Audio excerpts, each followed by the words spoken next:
We all come to pray, going back for warriors, keeping the whispers away. In suits and in skirts, we're the rebels you say, talking about life and dreaming of a different day. On the back row we stay, in the back we don't sway, just let the sermon flow. We're on the back row. It is time for another episode of the Cultural Hall. It is an Articles of News episode, and joining us from the past, which is the future, which makes it the present, Mr. Mair. Welcome back to the Cultural Hall. Well, good to be back. I think it's been 6 months. Yeah, something like that. So, To the point 6 months. To the point that you're comfortable, and you're perfectly fine to say, "I'd rather not talk about that," like all of my favorite politicians do. To the point that you're comfortable, I would love you to let people know kind of why you took a step and why you're back. And I'm also perfectly fine if you're like, "Not today, pal, not today." Well, yeah, I think I can talk about that. I think it's it really was. Last year was the busiest travel year of my career. I traveled everywhere. I traveled every week except for 6 weeks of last year. So I was gone a lot. And then I was trying to do the Hear Him stuff while we were doing it. And in the process of doing that, I was moving a little too fast and kind of created, you probably, if you're a Facebook fan, you probably saw there was someone called me out and said, "You missed one of them. You got it wrong." And I totally did, because I was moving too fast and got my notes mixed up. And so when we got on Hear Him, I read basically the history of one hymn, and it was completely another hymn. So we were called out on it. That kind of sent me into I'm prone to anxiety, and I was already probably at the limit of my anxiety because of travel and work and being overloaded. And that was really what happened. So I decided, you know what, with that and the fact that I was trying to finish the first draft of my next book and a bunch of other personal things that I won't go into, I just decided, you know what, I can remove one stressor out of my life. And as much as I love this, I felt like I would continue to do a disservice to the Cultural Hall if I stayed doing that. So I stepped back, let myself get settled down. And a few things have changed. First of all, I finished my first draft. Congratulations. What's the working title? Working title, this might change, but it's called... That's why it's called a working title, Andrew. Yeah. You don't have to give... That's this might be redundant if I redundantly say this redundancy. It's called The Tales from Garland Street, The Legacy of the Old Farmhouse, is the subtitle. That it's basically the same. Like, if anyone read my first book, it's about a paper boy on a street called Garland Street and Fake Street in South Ogden, Utah, that doesn't exist, somewhere between where I lived and where my actual paper route was. There's this fake street called Garland Street, and this kid lived on that street. Well, this is the same street, same year, same Christmas, but all the other people on the street have been murdered. Yeah, they've been murdered. No, is that what it is? We take a leap from... No, it's their Christmas, and so it explores kind of different perspectives. So it really, and this will come up today in what we're talking about. It explores the idea of community and how community revolves around Christmas, and how. And so it centers on, definitely because it's Utah, there's a lot of members of the church there, and some key figures are, but some of them are not. I've got an individual on the street who's homosexual, and so he finds interacting with the members different and being brought into the community different. People who are not members at all, people who moved in from out of state, and they all come together in this kind of idea of community. And that's the idea of the story, is kind of how, so it's, and the paper boy will show up because it happens at the same time. So he pops in and out at different points. So if you like my first book, but this is kind of from the first book was from the perspective of a 14-year-old kid. This is a bunch of I can't think of the word right now. And I keep saying allegory. It's not an allegory. Yeah. It's An analogy? Anyway, it's not an analogy. A A whole metaphor, bunch of stories. a simile. It's a It's none of collection of those, but that's vignettes. It's a collection of stories. It's a collection of short stories. And they all kind of lead towards a single arc. So as you read it, you'll read one story and then have beginning, middle, and end, and there'll be probably 40 or so of these stories that lead to an arc. In fact, I got the idea from, if anyone's ever read from a certain point of view, it's a collection of short stories that take place at the same time, like Star Wars A New Hope is going on. So you know the main overarching story, but you see all these stories in line and in order. And so it kind of gives you the side stories and backstories of what's going on in the movie. Well, that's kind of the idea, with an overarching arc, story arc, and then a whole bunch of anthology. That's the name. There it is. That's the. I knew it's you were an going to yell it at anthology. me at some point. It's an anthology. It's an anthology. So it's an anthology of short stories, all Christmas related. Well, I mean, they're all Christmas related in the sense that this is happening at Christmas, but not necessarily them focused on Christmas. So anyway, Okay. that's it. So I got And the that done. paper boy is the murderer. The paper boy is the murderer. Ah, sorry to spoil it, everyone. So that being done, that's a huge load off, and then getting through, and then my work we've hired. So I was one guy covering all of North America. We've hired 3 more people. I now have a boss who we hired, and then 2 additional people like me. And now I cover just the center of the United States, and I have someone on the west, someone on the east, and so my workload. My travel schedule should change. My workload probably won't change because there's only so much I could do, and I wasn't doing near enough what was needed to be done. So by hiring new people, I just kept telling people it's just going to expose all the work that I haven't been able to get to. Sure. And so that's kind of where. Yeah. But I don't have to get on a plane nearly as much this year. So even if I can just reduce it by 30%, that would be huge, and I think that'll be the case. So that's where I'm at. So far this year, when your wife wakes up in the morning, does she look over and go, "Huh, still here"? Yeah. So far. Yeah, every day. Yeah. And last week we spent our 25th wedding anniversary. So we were in Disney World for Shut the front door. 25 years? 25 years. She has put up with me. Yeah, that is my exacerbation for sure. That's right. And this is very rarely do I do this, but I turned off all my email. In fact, I signed out of all my email accounts for that week because I would like 25 more years. Yeah. Let me ask you that just quickly about that. How was that to be, people always are like, turn off the screens or be able to disconnect and to be able to reconnect. Did you find that? Was it hard at first and then you Very find hard. lesson? The first 2 days were extremely hard. Even though I had them off, my brain just kept looking at it. And I will admit, I realized I hadn't signed out of my emails on my iPad, and I did take a minute to. Dirty bird. I went in to turn off. I went, I got to turn it off. But then when I did, I went, I started scrolling through. Nope, you can't do it. You can't do that. I quickly. I was going to answer an email, and I thought, no, I have people backing me up, and so I backed out of it. The problem with that is there was one email that, like, in the back of my head the rest of the week going, did that get taken? And of course it did. Yeah. But it's just that feeling because and typical. I can't talk for everyone. Anxiety is often based off of loss of control, right?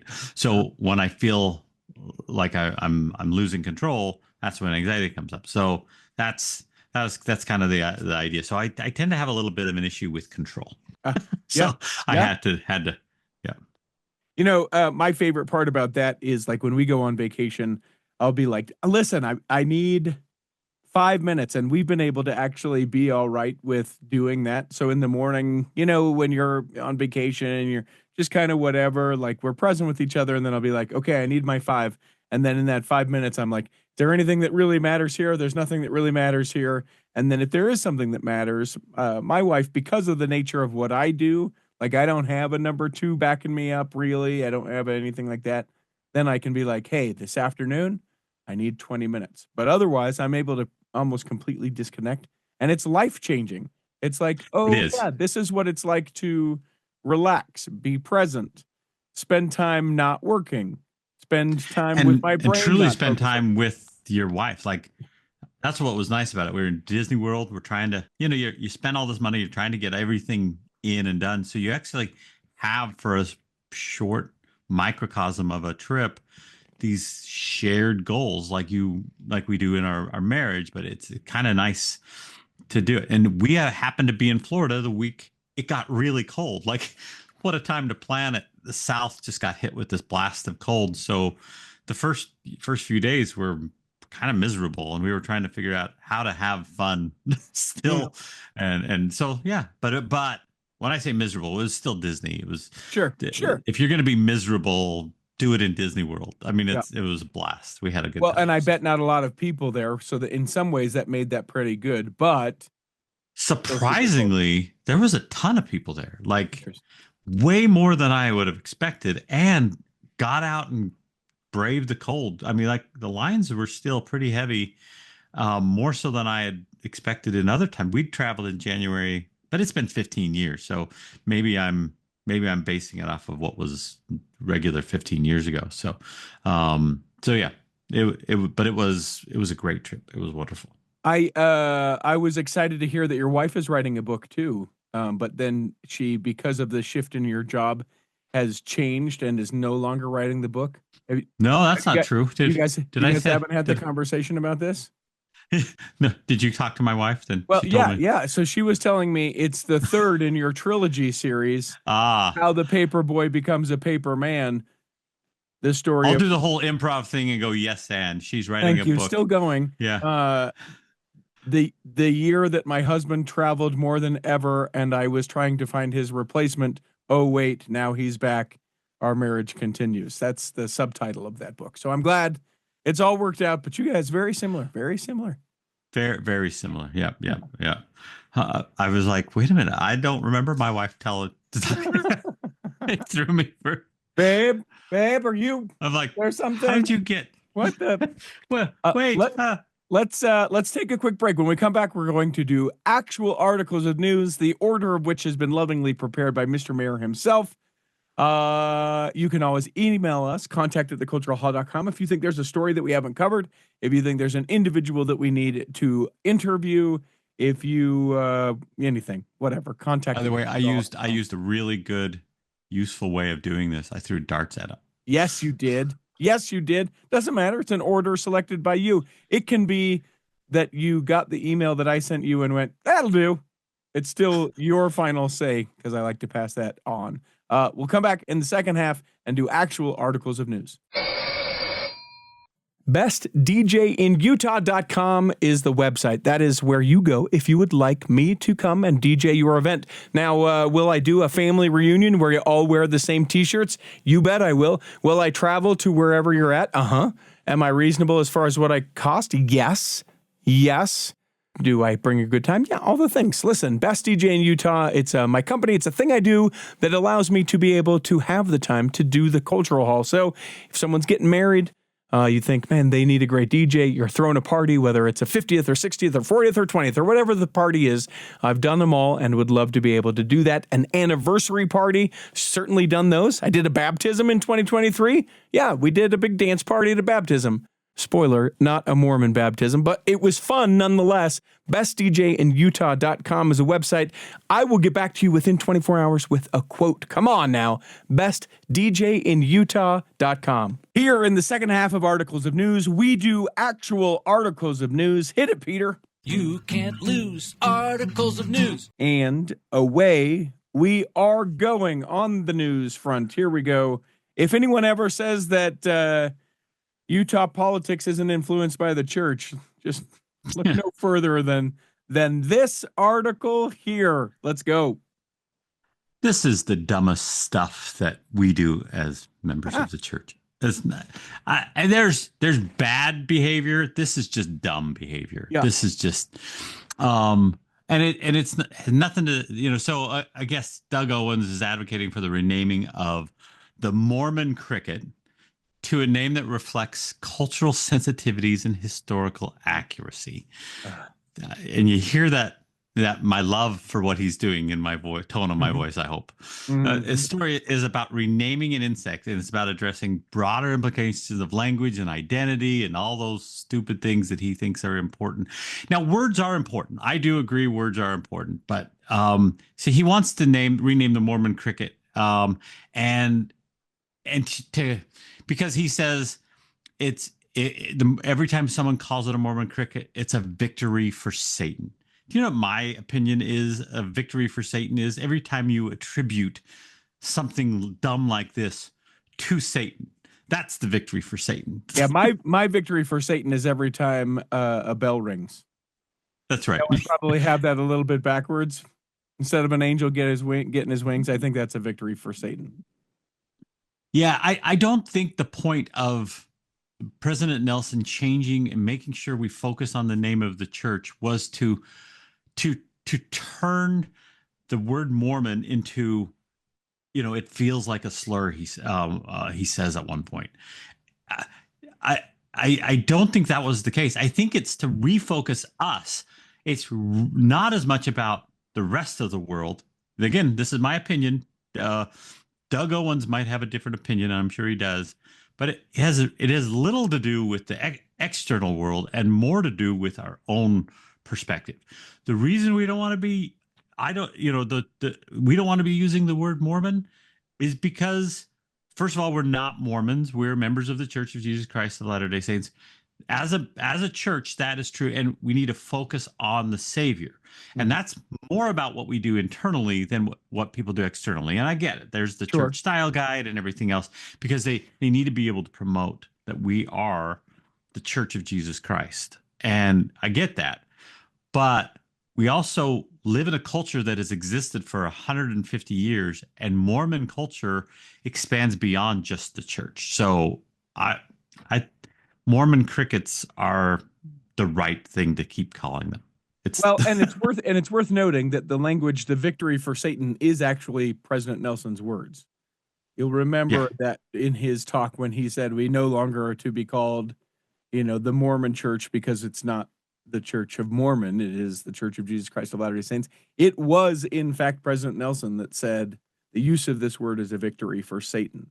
And I would push back and say that though in my heart of hearts, I would hope that what you said about, us being the Church of Jesus Christ, it's more for us to be focused on it. I think that is a large part of it, but I think giving credit where credit is due, it is also so that other people will see that we are worshipers of Jesus Christ and not something else. And that it's a little more heavy-handed than that, because along with that, that's when we stopped putting Moroni's on the temple.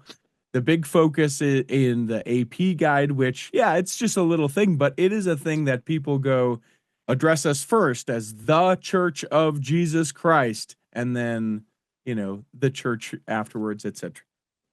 Agreed. And I do get that. And I do get that is the point of it. But I think where it gets problematic is when we're becoming pedantic and hard to deal with. Like replacing its name, and what he proposes the name is Great Basin Shielded Backed Katydid. Okay, let's just give everyone the hardest way to refer to us, because what that will do is force them to continue to use it anyway. Let's just give, who's going to, hey, we're having a great influx of Great Basin Shielded Backed Katydids this year. I mean, people are going to they're going to stop listening the moment you say Great Basin Shielded Backed. They won't even get to katydid because they don't even know that it's a katydid. They think of it as a cricket. And I get it. You can give all the scientific names, but there's a reason we have nicknames for stuff. I think a nickname is absolutely appropriate to keep Mormon cricket, because it talks about the culture and the history in the area. Sometimes removing the word Mormon, especially something that is culturally been there. Now, if it changes naturally, I don't have a problem. I have a problem with forced change of something like a Mormon cricket that has been around for 150 plus years. That's where I have a problem with it. And again, I don't have a problem with, I actually think it's a great way to, when someone says, "Aren't you a Mormon?" I do this all the time on the road. I travel a lot. People find out I'm a Mormon. They'll say, "Aren't you a Mormon?" And Hmm. I say, "Well, yes, as a lot of people call us, I am a Mormon, but we prefer the name." And I just correct it. We prefer the name Members of the Church of Jesus Christ of Latter-day Saints. That in put in that way usually makes people ask more questions. And I usually end up having a kind of an interesting conversation about that than if I said it. I could say it. We don't like that. We prefer to be called church, and then nothing happens. Then they just shut down, right? And so this gets a little heavy-handed and confrontational, in my opinion, as opposed to the other way. I was just looking into it because I could also, if you read the article, it's in the Salt Lake Tribune. You can gift someone that article. You can buy a subscription. Newspapers are going away. They do some pretty good, even though I know some people hearing that will be like, Salt Lake Tribune, that liberal rag. You're able to read it. I was doing. Isn't it owned by the church now? No, it's owned by. I'm just kidding. I'm just the old joking. Huntsmans. The old Huntsmans, who I think he's still active in the church. Maybe that's the Huntsman that still is. I can't remember. So I guess actually it's a nonprofit. Anyway, that's not what I wanted to talk about. The thing I wanted to talk about was I was looking to see Doug Owens is a Democrat, which I think is interesting because part of me could also see someone doing this whole thing and seeing how they want to be sensitive to the this and that and the other thing, making fun of what is normally the Democratic Party who would do something like that, and then taking it to this degree over something like a Mormon cricket, so that then they could go, "Oh, you guys think this is ridiculous, huh? Well, this is how we feel about so many of the things." Nope, he's a Democrat. It's funny how different sides are okay with controlling the narrative or the language. Like you see a lot of Republicans who freak out about PC trying to force everyone to say things the right way and freedom of speech and everything else. And in this case, it's a Democrat. But I think the way to influence language is to live in a way that people will and interact with people in a way that people will naturally evolve the language, as opposed to trying to force people to say one thing or another. So, and I believe that's true with pronouns. I believe that's true with Mormon, the word Mormon. I think that's true with so many things. I don't think it's very good to force this movement. I think it causes more pushback and resistance towards what your goal than it does actually help it. Yeah. All right, let's move on. Next story. We're not going to go in the order that you have because I just want to do this one really quick. Tanzania got its first stake, and you're thinking, what? Tanzania had its first district established back in 1992. So 33 years from a district to a stake. So cool to hear about this. It was formed January the 26th. This significant event was presided over by Paul Piper, the first counselor in the Africa Central Presidency. So much is going on in Africa. I just find it absolutely awesome. President Rabona expressed profound gratitude to the saints in Dar es Salaam, his counselors and mission leaders, for their unwavering efforts. We now have a place of refuge where we can seek peace and safety in our lives. Elder Piper, the concluding speaker, shared a personal note as the event coincided with his mother's 95th birthday. Addressing over 1,200 members and friends gathered at the Milimani City Hall, he affirmed, quote, "God's plan of happiness is perfect to help us to return to his presence. I testify that the children in this country will someday see the temple and participate in its ordinances." With a population of 8 million people in Dar es Salaam, the creation of the stake is seen as a catalyst for further growth. So think about that. In a city of 8 million, there is 1,200. And you know that all those folks aren't active. Just no stake has, yeah. Yeah. No stake is like that. But just a small little grain of sand, and the potential in that particular area, super cool. Congratulations, Tanzania, all you Tanzanians. Africa's an amazing place to watch, especially you see the temples announced and things and missions. You watch the news and when they split missions and everything. When I was a kid, everyone would talk about South America, and South America still, Sure. I'm sure, is growing and everything else. And that was a big deal, and how many, missionaries would go and come home with hundreds of baptisms and blah, blah, blah. I imagine it's like that, but maybe even on steroids in Africa. At least, I mean, that's anecdotal. I don't have any complete data other than what it seems to see from the news that we're just scratching the surface of what we're doing in Africa. I mean, just look at this one state. We just got a stake in Tanzania, 8 million people, and there's one stake. I mean, we're just not even touching what could happen there. So it's quite amazing to see the growth of it, and amazing to see what's happening. Fun fact: the Tanzania Dar es Salaam mission only been around for 6 years. Mission usually says they're getting ready for a temple. I know. Not always, but when they create a mission, like it happened here in Austin, when the Austin mission was created, it was only about 5 years before they announced the temple. All right. So follow the temple ticker. A temple ticker coming to you soon. We've got General Conference a couple months away. We always predict those temples. Well, they'll be announced. Now, here's the deal.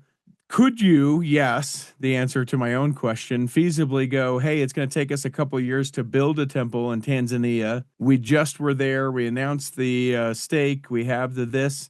Certainly it's on the radar. Will it be announced in April 25 conference along with the Spanish Fork Temple? I don't think so. I'm going to say push.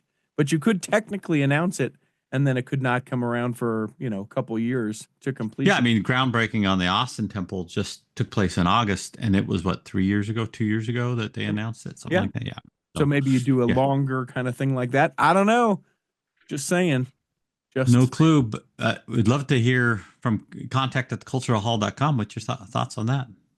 And we're 8 weeks away from General Conference. It's time to start thinking about. Let's amazing. Let's stay in Africa for this one. The Church of Jesus Christ of Latter-day Saints contributes to the renovation of a Catholic primary school. You want to take this story? Yeah. So the Catholic primary school in Kimwenza, Democratic Republic of Congo.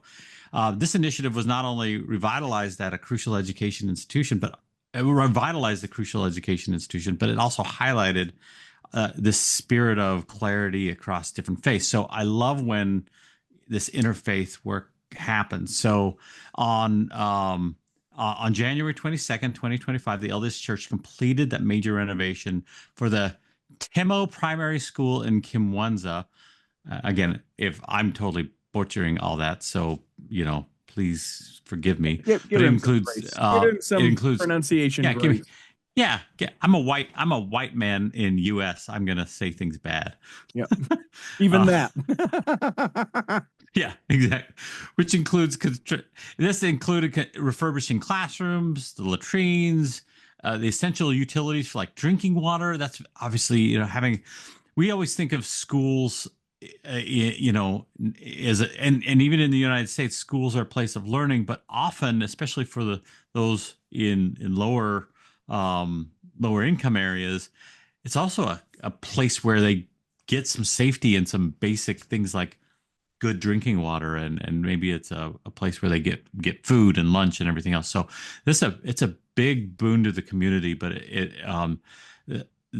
the dilapidated school was established in 1947, so it's quite old, and so they renovated it up, and they partnered with the Catholic Church to do it. So I just love to see when the church kind of bridges those gaps between divisions of faith, and they come together and actually follow Christ in doing these kinds of things. Yeah, super cool. Also in Africa, I thought this was sort of an interesting thing. You hear so much of what the church is doing right now is things like that particular story, right?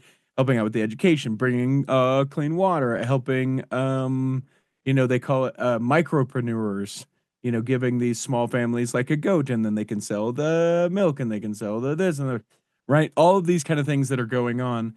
It was interesting for me to note there is a conference called Karma, the Kenyan Association of Records Management, and the LDS Church with Family Search said, yeah, you know what? We're on board. It is a genealogical conference that takes place in Kenya.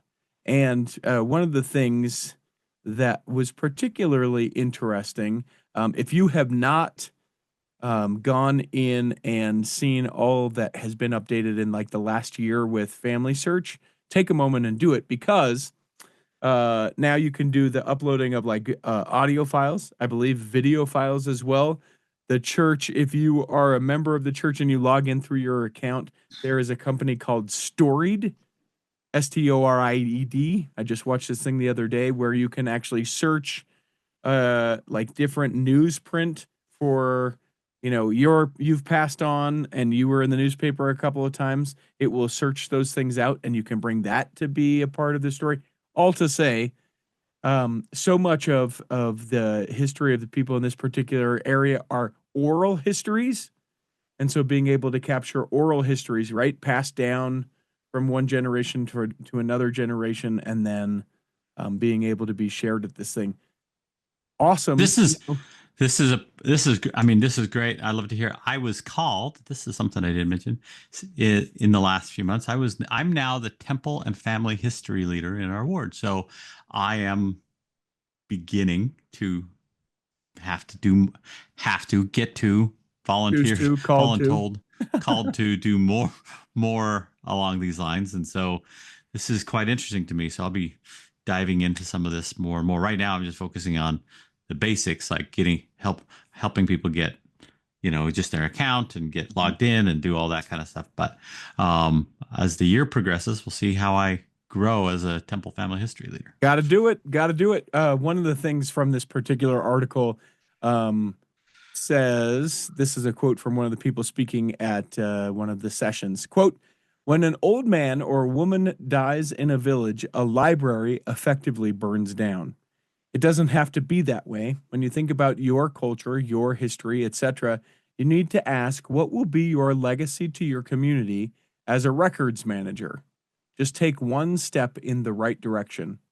Leave a legacy with smart methodology and approach, end the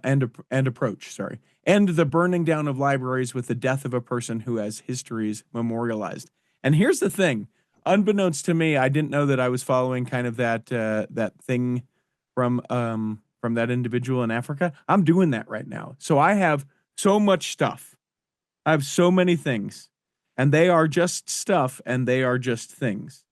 And there is an entire Rubbermaid container, huge, one of these big ones, almost like what you put your Christmas tree in, full of like my memories and things. And it has no context to people. People don't know why I've kept it, but it's been a thing where I'm like, oh, I like that. I'm going to keep it. Or if I ever make a scrapbook, or if I ever have kids, they may want to know, you know, that kind of thing. I'm starting to go through it, weeding out the stuff that I'm like, probably didn't really matter. Or I felt like that maybe mattered a lot more than it did. Because like I have my rejection letter to Utah State University in there. Like it's that much stuff. But then but there's a story behind that. Well, if you can tell the story, then it makes sense. It's when it's just the letter, then people don't know too much. But if you can, even just a paragraph of the story, yeah, that's a, you know, it's funny because I think we're in an interesting age of being able to do this stuff in a way that maybe we haven't before. And I'm talking about AI. Yeah. With AI, just something simple like using Gemini or ChatGPT or something like that, you could actually go through those things, and you could use a voice to text, something like that. You could just talk it out briefly. It would give you a paragraph of the story, and boom, you've got it. And you could, and if you use something like Family Search, you could upload that directly into Family Search. Yep. And now you have a legacy. And I like the idea of what this guy said. When an old man or woman dies in a village, a library effectively burns down. When my Aunt Mary kept in her head all the dates, all the times, who everyone was with all these pictures. And there was a little bit of effort before she passed to try to get some of that out of her, and some of it was done, but so much was lost Mm-hmm. because it was just something she kept in her head. And when she died, it's gone. Like Yeah. there, and so even in a not a third world country, we're in a first world country, that is still very prevalent. I bet you there's families that when the matriarch of that family dies or the patriarch of the family dies, just amples of history are lost. My mom a few years ago sat down and did her personal history. She wrote, and we kind of thought it was weird and obsessive, and it took her like 2 years to write this thing out. And but when she was done, that thing is priceless. It's Yes. amazing what it is. Yes. Yeah. Yeah. And would not be done otherwise. Would not Mm-mm. be able to be. Yeah. I mean, it's the same thing. And that's part of why I'm doing it now, because I don't want to be committed to it for 5 years in 25 years. I'm trying to pick up things a little bit along the way, make it a little easier for me later. Make it easier for if I die for anyone, make it any easier for if there's a fire to go. I know exactly what I need to grab, that one bin of irreplaceable things, and the rest, let it burn, baby, let it burn. That's right. That's right. That's right. Otherwise, anyway, that would be, I ain't your dad, I ain't your bishop, but I would tell you, so many people think of family history as doing stuff for the dead people. If you just said, hey, here's what you can do about yourself and eventually you'll be dead, you're essentially taking the first step towards family history. It's a lot easier for people to think, oh, I could make a post about what my family is, who these people are. I could tell about my conversion moment. I could, whatever the thing may be, and start personal. But whatever. You do you. You do you, Mr. Mayor. Truthfully, in my opinion, stories are how the past communicates with the future. That's just how it works, right? And so if you want to leave a legacy for your family, yes, there's temple visitations, but those are, there's times when the veil gets thin, but the true way to keep that communication going is tell the stories so that your family can take those beyond. So Interesting subnote on mine. You can create these avatars. It can be you, or it can be someone that isn't actually a real person, and you can have it be your voice. On my family search, I created an avatar of a paper boy who lived on Garland Street who tells my story. So it's pretty awesome. I did. Sorry, well, I know I stole that. that's okay. That's fine. But what you find out at the end of my life, as he's telling the last chapter of my story, this is planned because I'm still alive, right? I don't know when the last chapter is, but AI will enable him to tell how he killed me. So there we go, full circle. I was able to There take you go. that really, really terrible joke and bring it all the way to Well, the I'm going to bring it into our next story because Please. there, in my book there's a little section where this they decide to have a Christmas party for a whole neighborhood, and Mhm. they get all the different people from the different religions. They're all doing it, but they're doing it at the church, and they're doing it with all the different people from all the different backgrounds and cultures, and they're bringing their food. And so some of the members of the church don't take kindly to the food being changed. Like they're not liking the fact that someone's bringing lutefisk or something else from a different culture. And there's a kind of a snarky little African American African American lady and a character in the story, and she uses the visitors welcome sign as a way to kind of put these members of the church in their place because they're kind of poking fun at all this other and kind of creating a scenario where people aren't feeling welcome. And she says that sign out the front of your church, you either mean it or you don't, something like that. You know what I mean? Agreed. And visitors welcome sign. Well, that's what we lead into the next. It's an opinion article written by Whitney Lane, who is a former member of the church and member of the LGBTQ plus community.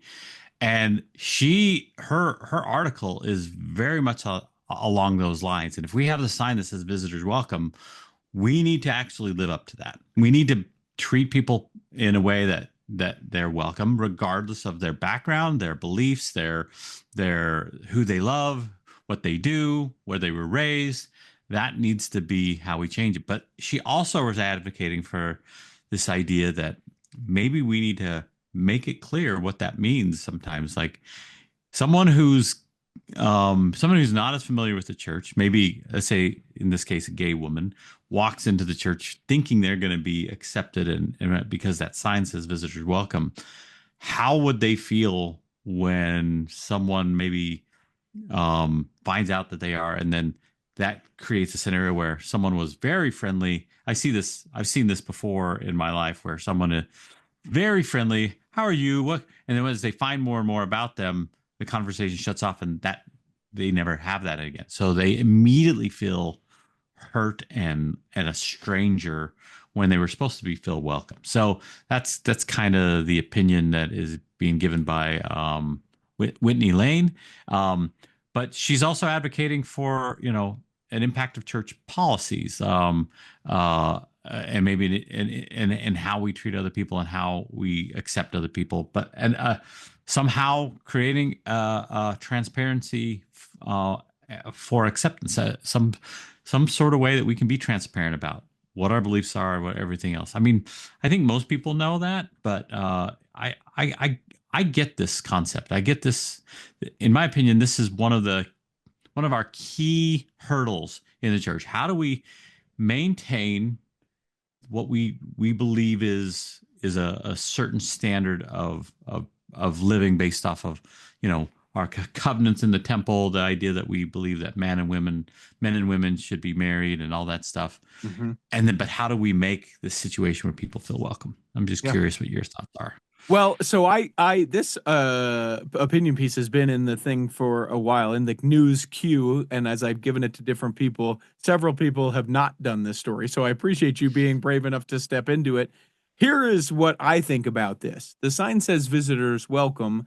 I think welcome is a very intentional word that I don't know that we embrace. Words matter. You said that earlier. I think that being welcomed is different than being allowed. And I did just a quick, you mentioned AI. I did just a quick thing. Welcomed is enthusiastic acceptance, active inclusion, and a positive experience. Allowed is permission granted, neutral tone, passive acceptance. And to me, this is the topic of my yet to be written, yet to be assigned next talk in my ward, is the difference between visitors welcome and visitors allowed, and how I hope that my ward will be a place where visitors are welcome, even if they assign me to talk about something else. I've done that. I love that distinction, because allowed would be, hey, we're not baptizing, we're not given, they're not necessarily following the covenant path in the way that some of us would believe. And I think sometimes someone who has a different stage and capability along our covenant path, if they can't progress along that, we leave them behind, and that is not good. That's not what Christ did. That's not, Sure. When you look at the woman at the well, how things, these people were at all different stages along the covenant path, Mm-hmm. and he typically, at least based on the scriptures, lashed out against people who were farther along the covenant path than against those people at the other end of the covenant path. Yep. And we tend to, I think we tend to do that in reverse, just culturally. Yep. Now individuals, I think, I know a lot of individuals who are not that way, but as a culture, I think we get nervous. We get nervous by saying, if I talk to this person who's trans or gay or whatever, and maybe I'll be seen, and I think that's where sometimes where we get into it, where we see maybe I'll be seen as allowing them as opposed to welcoming them. And I love that distinction, so I'm going to steal that from you. Yeah. And I also think that unfortunately we do it with other things as well. Certainly the hot button and the thrust of this particular opinion is the LGBTQ community, which absolutely, right? We will always say, well, listen, you can still be in the church, but they're like, how do we feel welcome? How do we feel Christ's love within not being able to do a lot of things, all that, right? All of that kind of thing. So are they allowed? Yeah, they're allowed. Are they welcomed? Sometimes, in some cases, in some congregations, they are welcomed. But I also think, like, I remember we had an investigator on my mission in Cleveland. Brought him in, guy smoked like a chimney. You can smell the smoke on him, comes in, and people lost their ever-loving mind that this person was coming to church and still smoking because for whatever reason, I mean, we know word of wisdom, but other things, I don't know why. Anyway, unwelcomed or felt unwelcomed because of this thing. And to your point, still trying to figure it out and all that. Guess what? Stopped smoking. As far as I know, still active in the church, but that immediate response, if he would have been sensitive to the judgment and unwelcomeness, but only allowedness of the members of that particular congregation, he would not be where he's at this point. And I know we all you got to choose to be offended, all the things, run that gamut for me, but we can be welcoming to all people. And that's what the sign says. And that's what we should be doing. Diatribe over. You can find a link to that in the show notes if you'd like. Quick story on that. There's a bishop in South Ogden when I was, he was bishop when I was, it was another ward when I was just a little older than when I was a paper boy. Mm-hmm. And a story going around, and this is more of a legend than anything, so I'll just go off of that. But a story went around about from a member of his bishopric who told me that he one time asked all of his counselors to, during church, go up and see if they could smell smoke in there. And they thought that was a weird request. And so he sent them out. Can you smell smoke in the congregation? And they came back afterwards to the next, I guess, bishopric meeting and said, no, we didn't smell any smoke and in the congregation. And he said, that is a shame.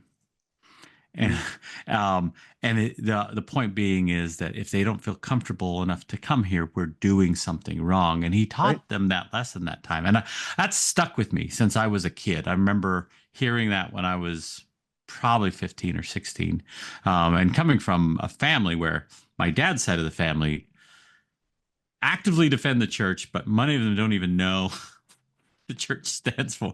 And they smoked, they drank, they were, but yeah, but they were some of the most Christ-like people I've ever. Some of the key lessons I learned about serving and others and welcoming others were from my dad's side of the family, and so I think that there's a lot to learn there. Yeah, yep.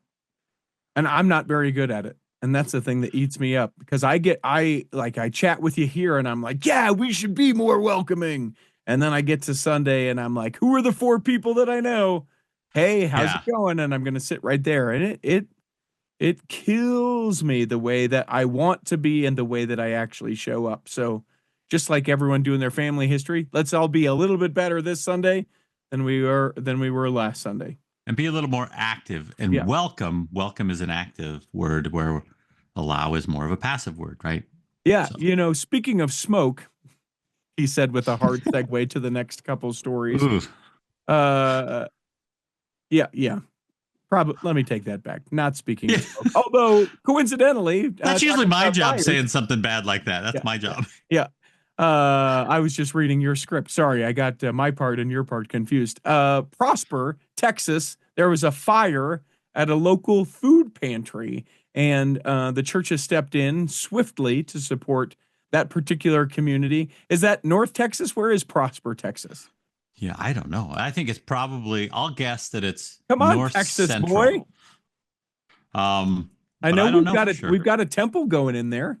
I'm looking it up right now. I'm looking it up. I think I looked it up before when they announced the temple, but it's north of Dallas. Yeah, so it's that is where the new temple. That's right. Yes.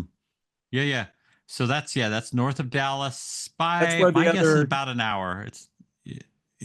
That's not the other DFW. That's a different temple.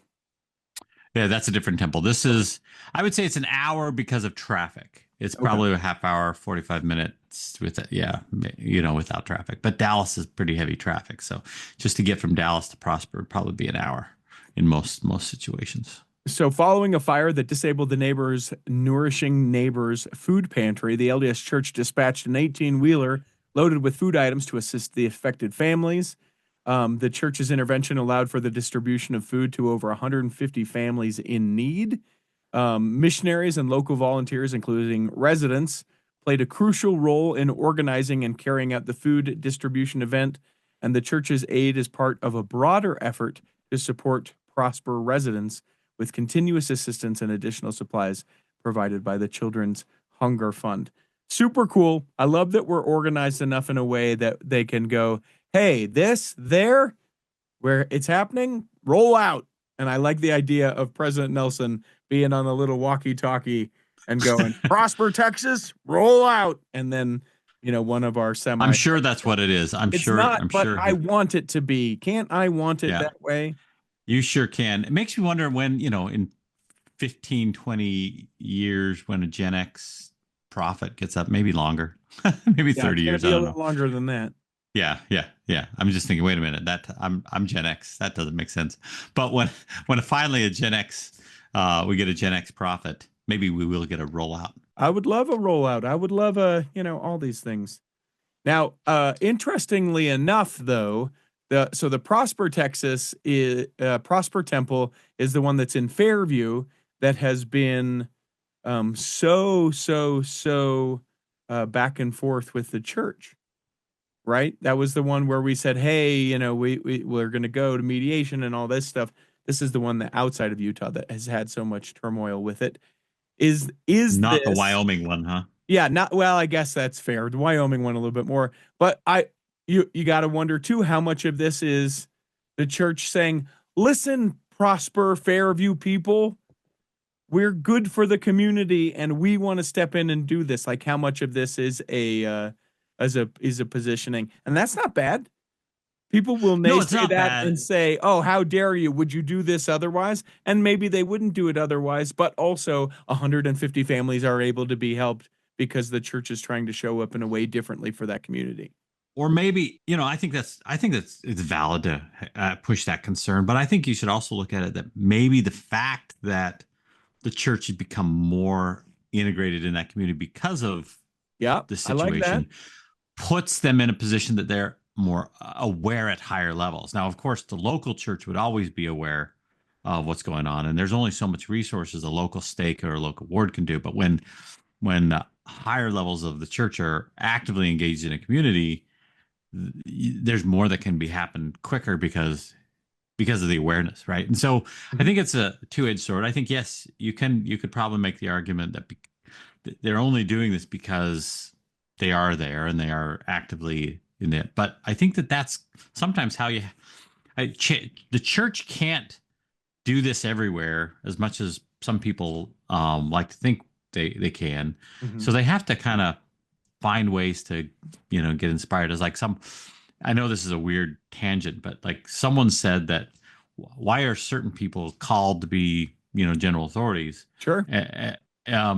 Well, some other general authority got in contact with them somehow. Maybe it was through a calling, maybe it was through another situation, and that's the only way they can truly be inspired to know who to call, right? Yeah. So I think sometimes that's the case. The one of the benefits of the temples growing throughout the world is that it's a higher level of engagement in the community every time a temple is brought into a community.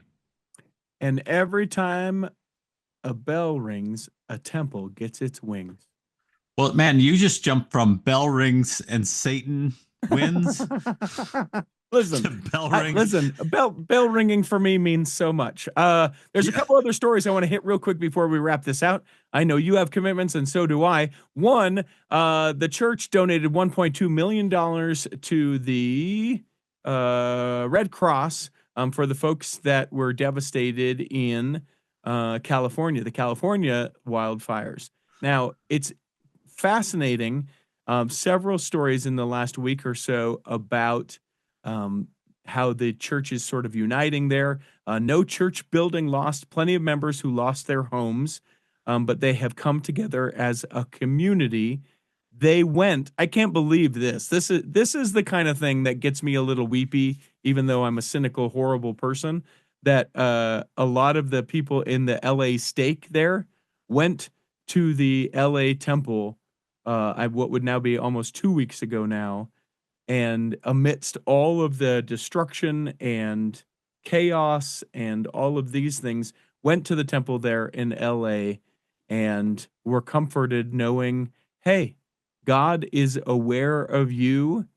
You can rebuild homes, but you still have your lives. One of the church leaders, President Jorgensen, who is the Pasadena, California stake president, said, "It has been amazing and humbling to see members who have lost their homes but not hope, ministering selflessly to their brothers and sisters in need."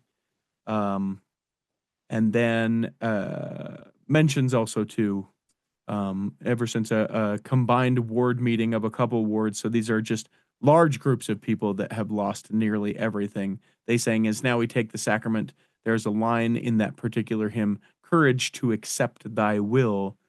And I see that and I read about that and certainly was glued to my television with all of the destruction. Kudos. I don't know. I think I might be just a shell of a person sitting on the curb, just going, I don't know. I don't know. This was everything. I don't even know where to go from here.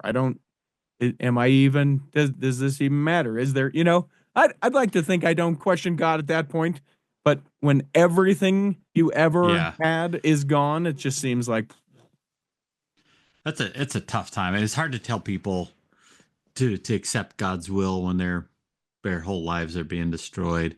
And so this is a situation where maybe the help someone accept God's will is just to be with them and not say those words. Sometimes, that's just not the appropriate thing. Like someone loses someone, saying, well, they're in a better place is not always comforting, but being with them, caring for them, just,